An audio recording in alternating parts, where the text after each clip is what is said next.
So let's unpack this thing about prayer. A lot of people think, well, they're asking themselves this question: how do I pray? When do I pray? Where do I pray? And if you don't have some form of an answer for those things, it's pretty likely you're not going to pray. So let's talk about it. When do you pray? Do you only do that when you're at church? Do you only do that when you're in a crisis, or when you're really, really doing well and you're loving people and being perfect? When do you pray? Well, let's talk about that. It can be anytime. It can be anywhere. It can be about anything. It's not complicated. Just like you would have a conversation with someone you really care about, and maybe you want to ask them a question. It's the same thing with praying, talking to God. You can pray at home.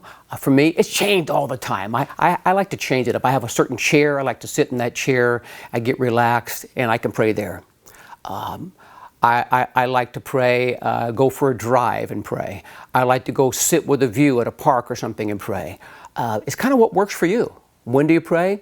Where do you pray? You got to kind of work into your lifestyle. What makes you feel connected so you're at peace, you're relaxed. In fact, let me share this. Jesus one time, he's kind of the authority on prayer, don't you think? Son of God. He said, when you pray, kind of inferring there should be a time. So maybe for you it's better in the morning. Maybe it's better at night before you go to bed. Maybe you do it on your drive because you commute. You got this little block of time.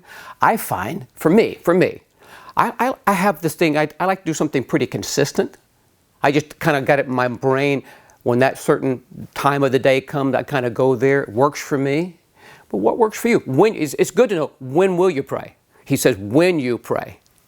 And then he said this. He said, when you pray, go into your room and shut the door and pray to your Father who's in the secret place. Ooh. And your Father who sees you in secret will reward you openly. Well, I like that part. How do I get God's reward? Well, I got to pray and go into the room and shut the door. It doesn't mean you have to go in a room and shut the door. It means shut out distractions. For some of us, probably should put the phone away, maybe close the computer, just turn off the noises. What Jesus is saying, I know what you guys are like. Once your mind, your soul, and your emotions get stimulated with the busyness of the day, it's really hard to just slow it down and get into peace and connect with heaven. So turn off the noise. Maybe it is close the door. Maybe it's go into a different room. Find a place that's really peaceful for you, not distracting. So remember now, prayer, this is not spooky, but prayer is spiritual.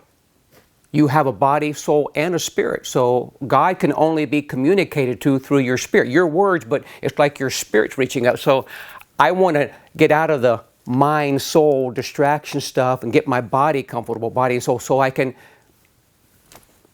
tap in to my spirit. And it's not spooky. It's just, I can just get at peace, and then I can have conversation. I'm telling you, this works. If you'll start practicing doing this, it's practice, and really try, it will change your life.